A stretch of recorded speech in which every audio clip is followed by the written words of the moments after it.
Ladies and gentlemen, Tactical Advance here, and welcome to a video today, obviously about Star Citizen, but today we're talking about sound. Now, I've actually been watching Jack Fragg's walkthrough of Dawn. I'll leave a link to it. I really like Jack's channel. He's got a great channel. If you go and watch a couple of them, it's obviously a horror. Now, the impact that sound has on a game is pretty massive. I remember when I was younger and I watched a horror film. One way to actually watch them bad sequences is just turn the sound down. Actually, I'll be lying to say that I don't do it every now and again now. Still a bit of a chicken when it comes to stuff like that. But sound is very, very key. And one of the things that Star Citizen are doing, they're spending a lot of time on the sound. They've done it in Arena Commander. And they're also actually doing it on the weapon handling and how the actual weapons fire and they actually sound. And you can see a gun being fired off in the background. Without sound, you don't really get a feel of actually what's it actually feel like to fire that weapon.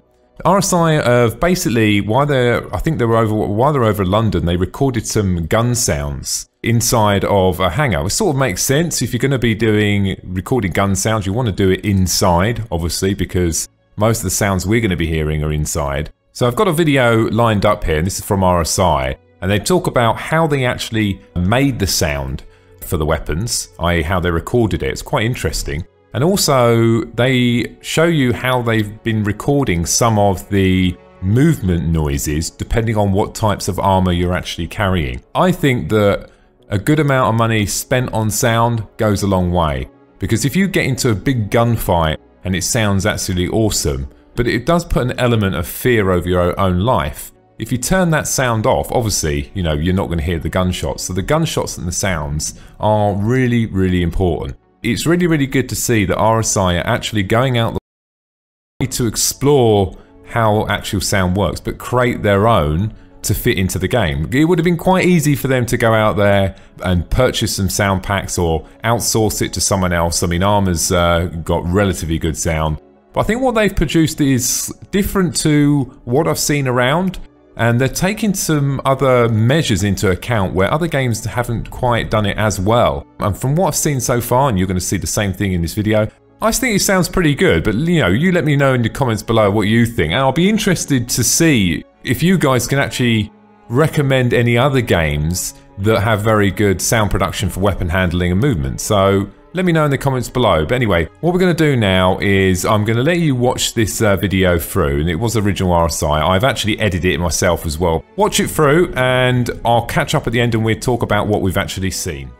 Star Citizen's FPS module includes armour of varying sizes and materials. The audio team decided it was important to reflect this in the sound of characters moving. Matteo and I started off by sourcing props to record. Using these props, we were then able to build a unique library of Foley sounds for Star Citizen. We wanted to record the sounds in as natural way as possible.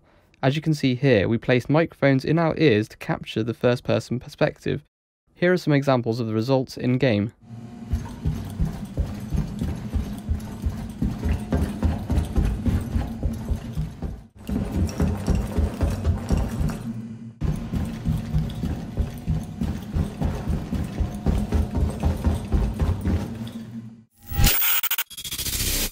From the onset, we decided that we wanted the guns in Star Citizen's FPS module to reflect the overbearing loudness and power of those weapons.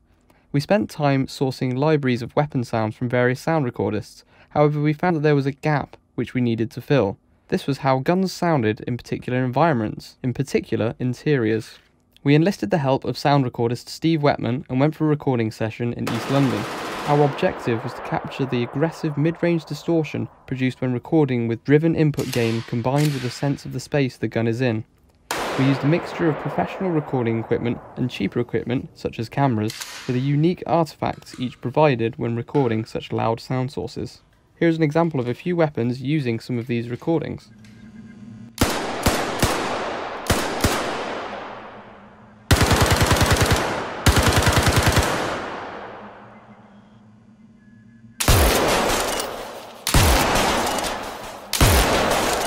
Now hear how the electric shotgun sounds as we move to other spaces.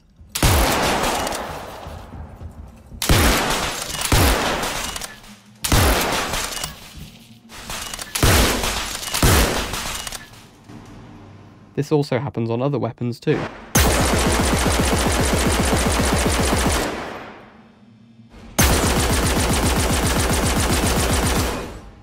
Alongside the first-person weapon sounds, we also recorded the weapons at various distances. Each weapon uses several different sounds to describe how far away it is.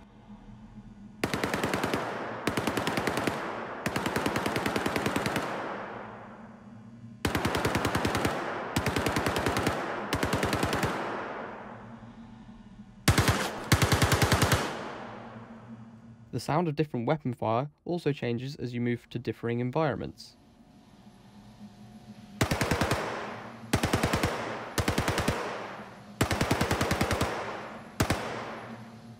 Another detail we wanted to add to the weapons was the sense of proximity as you brought the weapon to iron sights. With the P4AR, for example, we decided to do this by bringing up the mechanical cycling layer that happens as it ejects bullets from the gun.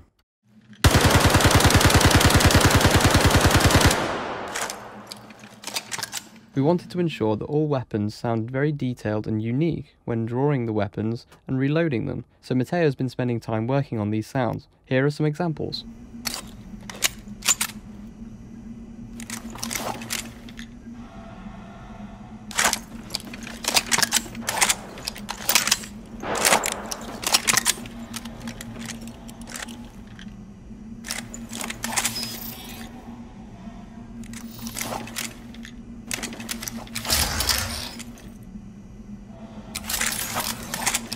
So, I was actually pretty impressed with that, guys. The only sort of constructive criticism I would make, looking at how they actually recorded the first gunshot, it was in a hangar. The echo in the hangar would be considerably more than it probably would be in a narrow corridor. Echo still exists, but probably not as long as it's running in-game at the moment. But hey, look, I'm so pleased that they're going down this route of actually creating all these sounds themselves. It just adds that total uniqueness to the game. And I just can't wait to actually get in there and try these weapons out. And you can imagine when there's loads of gunfire, it's going to sound absolutely awesome. So I can't wait. Let me know what you think in the comments below, guys. Thanks for listening, and don't forget to subscribe. Bye now.